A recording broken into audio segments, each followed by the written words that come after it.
abdii qophee waan hojjete qaba.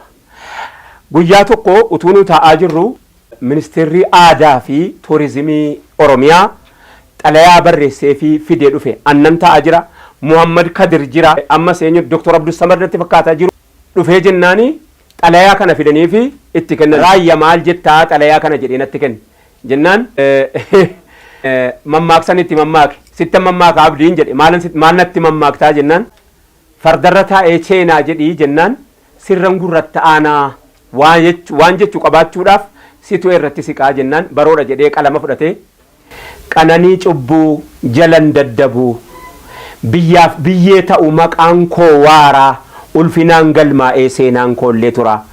Uffadhee bobbaheen galu taayitaa tiyottaan kajeelu qananii quufa qochumaa hidhamaa du'aa saamamaa aanaan jibbamaa sammuun komamaa muramuu mormaa yoomin ayyamaa biyyaaf hin dhimmaa sabaaf hin falmaa jedhe abbaan namni dhugaadhaa kamiinaa barreesse abdii qophee.